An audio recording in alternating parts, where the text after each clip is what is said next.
सुबह का समय, घर के आंगन में हल्की धूप बिखरी हुई थी। एक 16 वर्ष की दुबली पतली लड़की राधा झाड़ू लगा रही थी। उसकी आंखों में नींद थी, पर हाथ लगातार काम में लगे थे। तभी अंदर से एक तीखी आवाज आती है।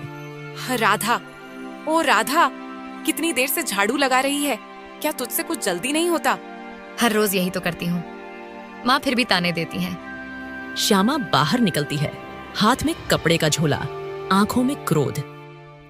जब देखो तब मुंह लटकाए रहती है। जा अब कुएं से पानी भर ला। और हाँ, तेरी बहन पूजा के लिए फूल भी तोड़ लाना। सब कुछ मैं ही बताऊं क्या तुझे? जी माँ, मैं अभी जाती हूँ। राधा बाल्टी लेकर बाहर जाती है। पूजा, जो लगभग 9 साल की उम्र की थी, वह एक कोने में बैठी गर्म दूध पी रही थी। राधा कुएं के पास पहुंचती है। वहां पहुंचकर वह अकेली पानी भर रही थी। आसपास का माहौल अच्छा था, लेकिन उसके मन में उदासी थी। तभी पड़ोस की बुजुर्ग अम्मा आती हैं। राधा बिटिया, इतनी सुबह सुबह फिर काम में लग गई? क्या करूँ अम्मा, माँ ने कहा है तो करना ही पड़ेगा। लेकिन वह पूजा को तो कुछ नहीं कहती। बिटिया, सगी और सौतेली माँ में फर्क होता है, ये तू कब समझेगी? लेकिन तू घबरा मत, भगवान सब देखता है। अम्मा, मैं तो यही चाहती हूँ कि माँ भी मुझे अपनी बेटी माने। एक दिन आएगा बेटी, जब तेरा मन और मेहनत ही तुझे सबसे ऊंचा करेगी। तू बस सच्ची बनी रह। शाम का समय, राधा खेतों से लेकरियां लेकर लौट रही थी। माथे पर पसीना, हाथों में कांटे लगे थे। घर पहुंचते ही श्यामा गुस्से में आग बबूला हो जाती है। इतनी देर कहाँ थी? दिन चढ़ गया और तू अब आ रही है? माँ, लकड़ियाँ भारी थीं, रास्ते में कांटा भी लग गया था। झूठ मत बोल, तुझे काम में मन ही नहीं लगता। पूजा से सीख कुछ। कितनी सुंदर है, कितनी सीधी। राधा चुपचाप सिर झुका लेती है। रात का समय, खाने में राधा को एक बासी रोटी और थोड़ी सी दाल दी जाती है। वहीं पूजा के सामने घी लगी रोटी और मिठाई रखी थी। माँ, क्या थोड़ी और दाल मिल सकती है? बहुत भूख लगी है। जा भाग यहाँ से, तुझे खाना कम मिलेगा, तभी तू ठीक से काम करना सीखेगी। राधा चुपचाप अपनी थाली उठाकर एक कोने में बैठ जाती है। आंखों में आंसू थे। बाहर आसमान में चांद टिमटिमा रहा था। पिताजी जब थे तो सब अच्छा था। माँ तो मुझे बहुत प्यार करती थी, लेकिन जब वो चल बसे तो सब बदल गया। अब ये सौतेली माँ क्यों नहीं समझती कि मैं भी एक इंसान हूँ, मैं भी प्यार चाहती हूँ। तभी हल्की हवा चलती है और दूर से किसी मंदिर की घंटियां सुनाई देती हैं। वह भगवान से प्रार्थना करती है। हे भगवान, मुझे शक्ति देना ताकि मैं ये दर्द सह सकूं और एक दिन कुछ बन सकूं। अगली सुबह आंगन में धूप फैली थी। राधा झाड़ू लगा रही थी। श्यामा बाल्टी से पानी छिड़कती है और गुस्से में बड़बड़ाती है। राधा, अब इस घर में तेरा काम खत्म। आज से तू बाहर जाकर मजदूरी करेगी। बहुत हो गया, अब मैं तुझे मुफ्त की रोटियां नहीं तोड़ने दूंगी। माँ, पर मुझे कौन काम देगा? मैं तो बस 16 साल की हूँ। चुप, तेरी उम्र नहीं देखी जाएगी, सिर्फ मेहनत देखी जाएगी। जा, ठाकुर साहब के खेत पर जा और काम मांग। राधा चुपचाप पुराना दुपट्टा ओढ़कर निकलती है। उसकी आंखों में डर था। राधा चलते चलते ठाकुर साहब के खेत पर पहुंचती है, जहां कई मजदूर काम कर रहे थे। राधा धीरे धीरे पास जाती है। ठाकुर साहब, प्रणाम। मुझे काम चाहिए, मैं कुछ भी कर लूंगी। अरे बिटिया, तू तो अभी बच्ची है, ये खेत का काम तेरे बस का नहीं। जा, पढ़ाई लिखाई कर। राधा मायूस होकर गांव की ओर जाती है और एक बनिए की दुकान पर पहुंचती है। बाबूजी, आपकी दुकान में झाड़ू पोंछा कुछ भी कर लूंगी, बस थोड़ा काम दे दीजिए। माफ कर बेटा, दुकान में जगह नहीं है, और फिर तेरी माँ, उसका नाम सुनते ही कोई तुझे काम नहीं देगा। दोपहर का समय, धूप तेज थी। राधा थकी और पसीने से भीगी हुई खाली हाथ घर लौट रही थी। चलते चलते वह एक पीपल के पेड़ के नीचे बैठ जाती है। वह आंखें बंद करके अपने पिता की तस्वीर याद करती है और रोती है। बाबा, आप होते तो मुझे कभी इस तरह दर दर की ठोकरें नहीं खानी पड़ती। क्यों छोड़कर चले गए आप? ये माँ तो अब मेरी माँ नहीं रही। इसके बाद राधा वहां से उठकर घर की ओर चल देती है। वह जैसे ही घर में प्रवेश करती है, वैसे ही श्यामा चिल्लाती है। आ गई वापस? क्या लेकर आई? एक पैसा भी नहीं कमाया, निकम्मी। किसी ने काम नहीं दिया माँ। मैंने बहुत कोशिश की। अरे हरामखोर, घर में खा रही है, बाहर काम नहीं करती। किस बात की बेटी है तू? श्यामा लकड़ी का बेलन उठाकर राधा को मारती है। राधा दर्द से चीखती है लेकिन चुप रहती है। पूजा कमरे के कोने में बैठी बिना कोई भावना दिखाए खाना खा रही थी। शाम का समय, सब खाना खा चुके थे।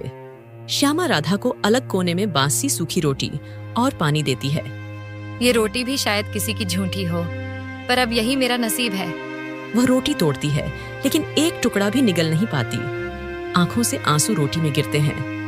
हे भगवान, क्या कभी मेरा भी कोई दिन आएगा जहां मुझे माँ जैसा प्यार मिलेगा? मैं कल फिर कोशिश करूंगी, एक दिन सब ठीक होगा। अगली सुबह राधा आंखें मलती हुई उठती है। शाम की पिटाई की वजह से उसका शरीर दर्द कर रहा था, लेकिन उसका चेहरा दृढ़ था। कल जैसे भी बीता हो, आज फिर कोशिश करूंगी। कुछ न कुछ काम तो मिलेगा। हे भगवान, अब बस आप ही सहारा हो। वह चुपचाप घर से निकलती है। श्यामा उसे जाते देखती है मगर कुछ नहीं कहती। शायद उसे भरोसा ही नहीं कि राधा कुछ कर पाएगी।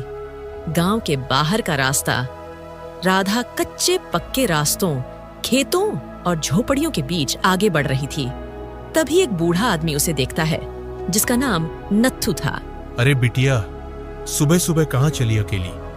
काका, मुझे काम चाहिए, कोई भी काम। मैं आपकी लकड़ियां भी काट दूंगी और झोपड़ी भी साफ कर दूंगी। काम तो है बिटिया, लेकिन मेहनत बहुत है, तू थक जाएगी। थकने से डर नहीं लगता काका? घर में माँ की मार और अपमान से ज्यादा दर्द कुछ नहीं। अच्छा चल, आज मेरी झोपड़ी की सफाई कर दे, फिर तुझे कुछ दूंगा। राधा झोपड़ी के कोने कोने में झाड़ू मार रही थी। उसकी हथेलियां थक चुकी थीं, लेकिन चेहरा शांत था। काम के बाद नत्थू काका उसे एक कटोरी दूध और 2 रोटियां देते हैं। ले बेटा, मेहनत की कमाई की पहली रोटी खा, यही असली इज्जत है। राधा पहली बार मुस्कुराती है। अब उसकी आंखों में हल्की चमक आती है। आपका बहुत बहुत धन्यवाद काका। शाम का समय, राधा घर लौटती है। उसके हाथ में एक थैली थी जिसमें थोड़े से चने थे जो उसने अपनी कमाई से खरीदे थे। वह सोचती है कि पूजा को थोड़ा दे देगी, लेकिन घर पहुंचते ही फिर बवाल। आ गई हरामखोर, कहाँ मुंह काला कर रही थी आज? माँ, मैं नत्थू काका के यहाँ काम करने गई थी, वहाँ कुछ सफाई की। राधा एक कोने में बैठी थी। उसका शरीर थरथरा रहा था। आज पहली बार किसी ने मुझे मेहनत के बदले सम्मान दिया। नत्थू काका ने कहा कि मेहनत की कमाई में इज्जत होती है। बस अब यही मेरी राह है। वह धीरे धीरे अपनी फटी ओढ़नी से सिर ढक लेती है और चुपचाप लेट जाती है। अगली सुबह घर के आंगन में हल्का कोहरा था। राधा चुपचाप अपने फटे हुए झोले में एक रोटी बांधती है और निकल पड़ती है। उसकी आंखों में डर नहीं, बल्कि उम्मीद थी। आज नत्थू काका के अलावा शायद किसी और जगह भी काम मिल जाए।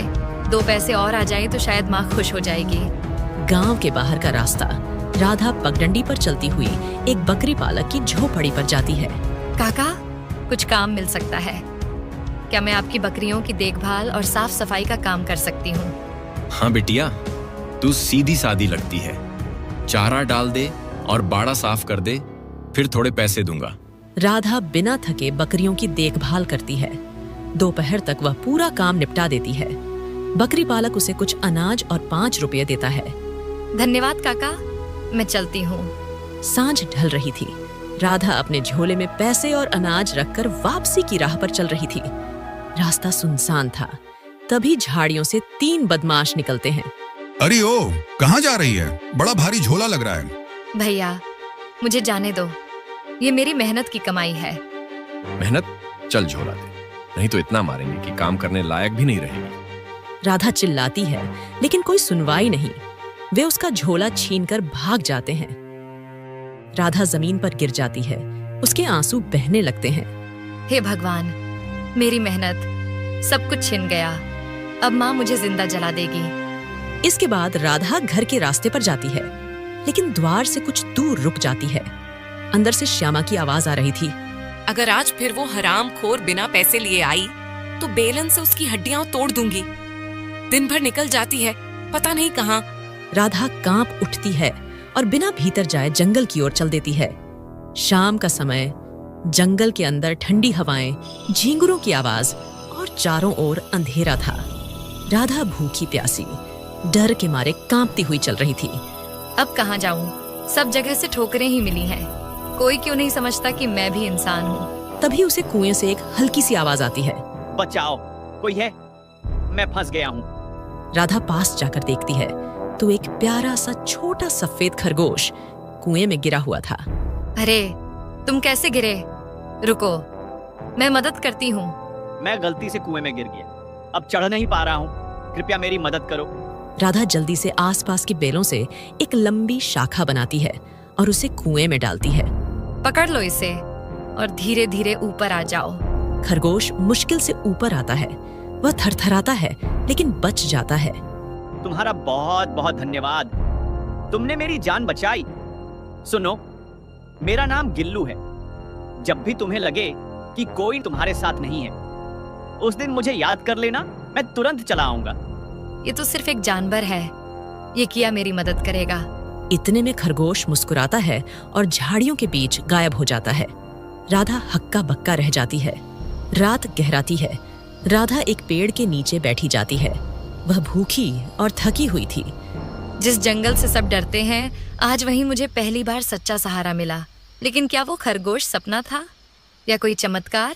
जो भी हो, अब मैं टूटूंगी नहीं। रात्रि का गहरा सन्नाटा। राधा अब भी भूखी प्यासी जंगल में चल रही थी।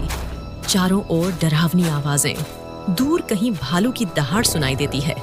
उसकी चाल लड़खड़ा रही थी। फिर एकाएक उसकी नजर सामने एक पुरानी झोंपड़ी पर जाती है। लगता है यहाँ कुछ छांव मिले। मुझे आज की रात यही गुजारनी होगी। वह डरते डरते झोंपड़ी की ओर बढ़ती है। दरवाजा हल्का सा खुला था। अंदर दीपक की धीमी लौ जल रही थी। वहीं एक बूढ़े बाबा ध्यान मग्न मुद्रा में बैठे थे। तभी बाबा धीरे आंख खोलते हुए कहते हैं, बेटी, तू कौन है जो इस अंधेरी रात में जंगल की राह पर अकेली भटक रही है? बाबा, मैं कहीं और जाने की हिम्मत नहीं जुटा पाई और रास्ते में लुट गई। इस कारण माँ के डर से घर भी नहीं लौट सकी। डर मत बेटी, तू इस पवित्र आश्रम में सुरक्षित है। बाहर जंगली जानवर घूम रहे हैं, आज की रात यहीं रुक जा। राधा सिर झुका लेती है। आंखों से आंसू गिरने लगते हैं। बाबा उसके लिए एक पुराना कंबल बिछा देते हैं। अब बता बेटी, कौन सी ऐसी पीड़ा है जो तुझे इस अंधेरी राह पर ले आई? तेरा चेहरा बहुत कुछ कहता है। राधा रोते रोते अपनी पूरी कहानी बताती है, जिसमें माँ की मार, मजदूरी, पूजा की ईर्ष्या, लुटेरे और उस रहस्यमयी खरगोश तक की बात। बाबा ध्यान से सब सुनते हैं। बेटी, तू बहुत सह चुकी है, लेकिन तेरी आत्मा अब भी स्वच्छ और साहसी है। यही तेरी सबसे बड़ी ताकत है। अब क्या करूं बाबा? किसके पास जाऊं? कोई नहीं मेरे साथ। कोई नहीं? वो खरगोश भी कुछ था बेटी, उसे भगवान ने भेजा था। लेकिन अब मैं तुझे एक रास्ता दिखाता हूँ। सुन बेटी, इस जंगल से 2 कोस दूर एक राजमहल है। वहाँ राजा प्रताप सिंह न्यायप्रिय और दयालु हैं। वह हर उस व्यक्ति की सहायता करते हैं जो सच्चे मन से मेहनत करना चाहता है। राजा, क्या मैं वहां जा सकती हूँ? हाँ बेटी, तू जाएगी और वहां अपनी बात कहेगी। मैं तुझे एक पत्र भी दूंगा जो राजा को दिखाना। वो जान जाएगा कि तू कहां से आई है। अगली सुबह बाबा राधा को थोड़ा भोजन और एक पत्र देते हैं। जाओ बेटी, अब से तेरा जीवन बदल सकता है। अगर मन साफ है और इरादे अटल हैं, तो भगवान भी साथ देता है। आपने मुझे नई राह दी बाबा। अब मैं कभी हार नहीं मानूंगी। इसके बाद राधा जंगल के रास्ते पर फिर आगे बढ़ती है। अब उसकी चाल में डर नहीं, संकल्प था। दोपहर का समय, राधा लंबा सफर तय कर चुकी थी। वह थकी हरी उस जगह पर पहुंचती है जो बाबा ने बताई थी। वह सामने देखती है जहां पर एक भव्य राजमहल चमक रहा था। ये वही महल है जिसके बारे में बाबा ने कहा था। महल का मुख्य द्वार 2 सैनिक पहरे पर खड़े थे। राधा उनके नजदीक जाती है और विनम्रता से बोलती है, मुझे राजा साहब से मिलना है। बाबा जी का एक संदेश था। हाय राम, देखो देखो, भिखारन क्या कह रही है। राजा से मिलना चाहती है। तू कौन सी रानी है रे? चल भाग यहाँ से, पता नहीं कहां कहां से आ जाते हैं। राधा झोले में बाबा का पत्र खोजने लगती है। लेकिन उसके हाथ कांप उठते हैं क्योंकि पत्र गायब था। अरे वो पत्र, वो तो शायद रास्ते में गिर गया। हे भगवान, अब क्या होगा? तभी राधा की नजर खिड़की के पास बैठे एक नौजवान पर पड़ती है, जिसका शरीर दुर्बल और आंखों में गहरी उदासी थी। सुनो, वो कौन है? इतने दुखी क्यों लग रहे हैं? क्या इनकी माँ भी इन्हें सताती है? वो हमारे राजकुमार हैं, अर्जुन सिंह। दुर्लभ रोग से पीड़ित हैं। सैकड़ों वैद्य आए, लेकिन कोई आज तक कोई इलाज न मिला। हाँ, और राजा ने ऐलान भी कर रखा है कि जो भी राजकुमार को ठीक कर दे, वो चाहे तो आधा राज्य भी ले सकता है। पर तू जैसी फटी झोली वाली क्या कर लेगी? सैनिक हंसते हैं। राधा चुप रहती है। तभी उसे खरगोश की बात याद आती है, जिसने कहा था कि एक दिन मैं तुम्हारी मदद करूंगा। इसके बाद राधा दूर जाकर एक पेड़ के नीचे बैठ जाती है, आंखें बंद करती है और मन ही मन खरगोश को पुकारती है। अगर तू सच में चमत्कारी था, अगर तेरी बात में सच्चाई थी, तो आजा, मेरा हाथ थाम ले और मेरी मदद कर। कुछ क्षण बीतते हैं, फिर अचानक झाड़ियों के बीच हलचल होती है। वही सफेद खरगोश धीरे धीरे निकलकर राधा के सामने आ जाता है। मैं आ गया हूँ राधा, जैसा मैंने वादा किया था। सच में तुम आ गए। अब मुझे बताओ, मैं राजकुमार की मदद कैसे कर सकती हूँ? फिर खरगोश राधा को एक खास जड़ी बूटी के बारे में बताता है। राजकुमार की बीमारी शरीर की नहीं, आत्मा की थकावट है। उसे एक ऐसी औषधि चाहिए जो प्रेम, सेवा और तप से बनी हो। मैं तुम्हें एक बूटी दिखाऊंगा जो इस जंगल में छिपी है, लेकिन उसे सही विधि से तैयार करना होगा। मैं करूंगी, जैसे भी हो। उस पीड़ित को बचाना है। मैं अपने दुखों को भुला दूंगी, पर किसी और के लिए उम्मीद बनूंगी। राधा खरगोश के पीछे पीछे जंगल की ओर चल देती है। घना जंगल। राधा और वह खरगोश एक झाड़ी के रास्ते आगे बढ़े। चारों ओर ऊंचे पेड़ और अजीब आवाजें आती। सुनो, ये गुफा कितनी दूर है और कितना चलना होगा गिल्लू? ये कोई साधारण बूटी नहीं, ये अमृतवाणी बूटी है, जो सिर्फ उस इंसान को मिलती है जिसके इरादे पवित्र हों और जिसने दूसरों के लिए अपने दुखों का त्याग किया हो। इसके बाद वे एक सूखी सी गुफा के पास पहुंचते हैं। गुफा के द्वार पर एक पुराना पत्थर लगा हुआ था। यहाँ एक परीक्षा होगी। यह गुफा केवल सत्य और सेवा करने वालों को ही प्रवेश करने देती है। अगर तुम्हारे अंदर सच्ची श्रद्धा भावना और साफ नियत होगी तो गुफा का द्वार खुल जाएगा। मैं तैयार हूँ।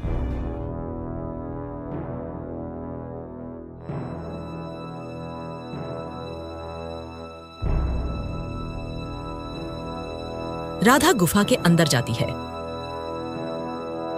जिसमें काफी अंधेरा था। अचानक गुफा में एक रोशनी चमकती है और सामने एक दृश्य प्रकट होता है। राधा बाबा द्वारा सिखाए मंत्र का जप करती है। सर्वरोग निवारणाय दीन बंधु महाप्रभो भवसागरार्णवात त्राहि औषधम भवनात् में। जैसे ही वह ये बोलती है और एक नीली रोशनी वाली छोटी बूटी एक पत्थर पर प्रकट होती है। राधा तुरंत बूटी को लेकर गुफा से बाहर निकलती है। खरगोश राधा को देख मुस्कुराता है। तुम सफल रही। अब इसे पीसकर गंगा जल और तुलसी मिलाकर औषधि बनानी होगी। रात में राधा एक छोटा सा अलाव जलाकर औषधि बनाती है। वह एक बार फिर बाबा द्वारा सिखाए मंत्र का जप करती है।